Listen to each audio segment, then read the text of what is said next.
Hello?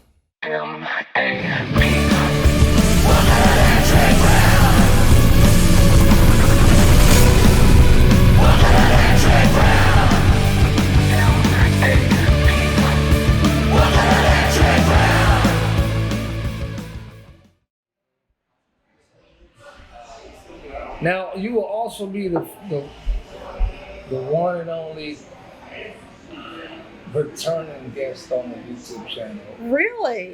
Yeah, like, I'm okay, excited. you thought she was gone? Okay. She back. She's back. Well, then maybe you should have told me to bring a different shirt. I could have changed my shirt. Nah, because this will help. This helps jog your memory. Like, That's yeah, true. She was in the last video, so. Okay.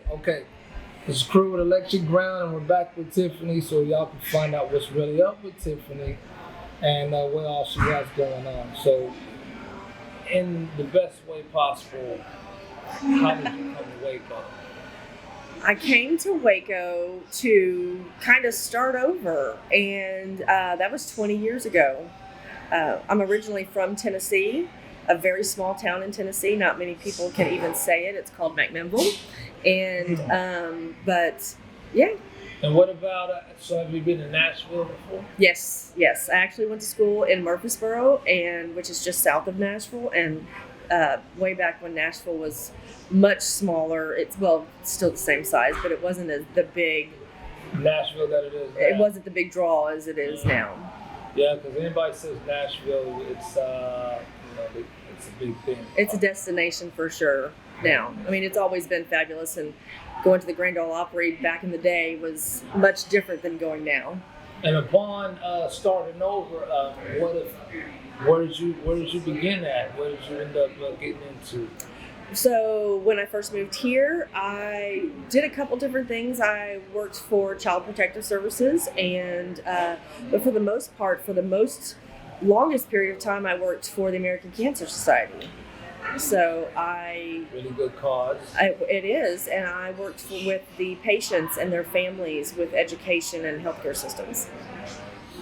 And with this being Bap Digital Magazine, we spoke on Alzheimer's and everything, but when it comes to music and art, what would you say are your favorite genres of music?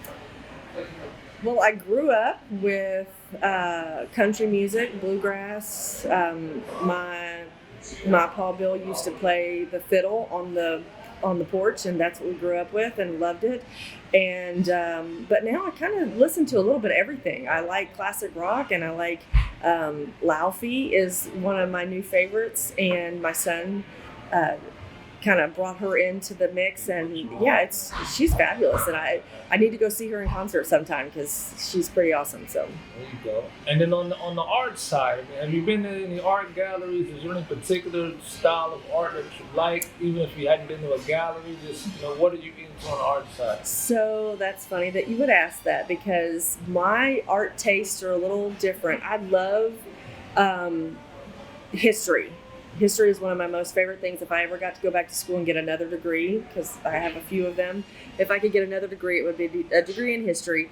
I love old architecture, and I love old buildings, and I love the history of people and their cultures. And so when you wrap that up into art, it kind of grows feet and walks away into a bigger realm. Yeah. And as far as art goes, one of my favorite things is, I haven't got to do it lately because I've been so busy, but gravestone rubbing.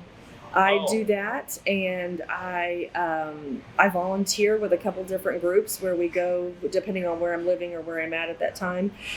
We help families get their loved ones. We find their gravestone, and we can do a rubbing for them and get it to them so that they have that. And I have done that in a couple different places. New Orleans is one of my most favorite places to do that. And even the small towns where you go in those cemeteries that are right off of the beaten path and there's really no sign. I love doing that. So I've noticed a trend a little bit. So you might get into some kind of hobby of some sort, but it still gets tied to an important cause. So it shows your character right there. I do I do things that I believe in and that I'm passionate about. I do volunteer for the Innocence Project of Texas. I help with different briefings and things that they do for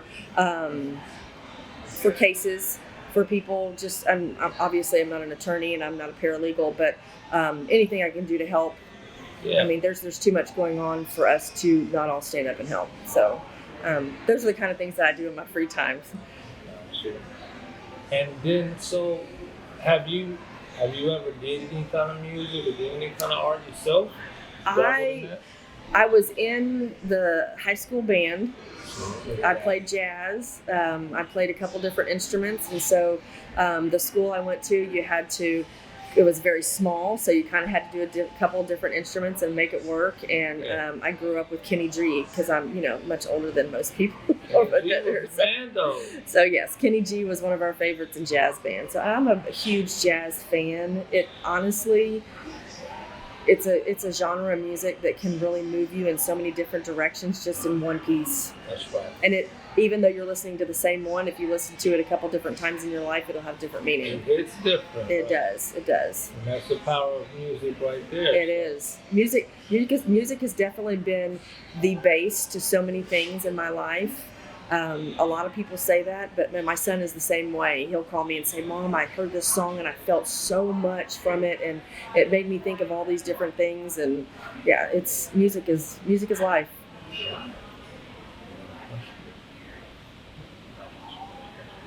So I'm wondering too, what would you say is how important is it for people in the music industry or even artists to collaborate? I mean, with you seeing the different causes you've been involved in and people who don't normally probably come around each other coming together for a certain specific thing, common goal, you feel like collaborating is super important? I think collaborating in anything that you do in your life is important because not one person is going to be able to do something to the best. I mean, even if they're doing it to the best of their ability, collaborating with people brings so much more to the table. You could be the best Kenny G, but if you don't bring in other people, there's a whole other side to all of that brings it out. And it honestly just, I think people should collaborate on everything. I collaborate with as many people as I can on a daily basis with all the things that I do. Absolutely. And lastly, for a message to, you have to be a driven person to be the person who you are and accomplish the things you've accomplished. And you clearly put your heart and soul in the things that you do as well. What would be something you would tell people who are uncertain about what direction to go or how to go about latching on their passion? So I don't necessarily think that it's the direction that you need to be worried about. I think it's the passion and doing it. The direction will take you there. Just get out and do it in whatever form you can at that time. Do it and do the collaboration. Do the hard stuff. Get out of your comfort zone. I do that a lot. It stresses me out a little bit, but just getting out and doing it, because just because you're passionate about something right now, if you get out and do it, and especially if you collaborate with other people, that passion is going to grow and that will move you in that direction. Trying to give yourself direction before all of that is really not going to get you where you need to go, at least in the happy way that you should be. That's it. And with everything you've been involved in and accomplished, what are some of your future goals that you may have? Well, honestly, I would love to go back to school and get a degree in history. I have a couple of different degrees that I don't necessarily use right now, but I love them and I'm glad that I got them. Yeah. But I would love to be able to travel some more and work with some different people. I have friends that live all across the United States and across the globe, and to collaborate with them on different projects that they're doing, that would make me happy. I would love to do that, and in the short term, just my son is away at school, so getting to spend time with him would make me happy too. Family is important. It is very important, very important. Well, definitely thank you for coming on the show for a second time on the same day. Thank you. First time ever, and for highlighting the music and art side. That's what the magazine's about. Important causes too, and somebody who loves both of those things but still latches on to important causes, it's a rare thing, but it definitely needs to be highlighted. So we definitely bring. I try to bring music and art into everything that we do in some shape, form, or fashion because that's where the love is. that's right. It just is. It's a universal language. It is. So, It is very much so. for the second time, folks, Lecture Ground, we're out.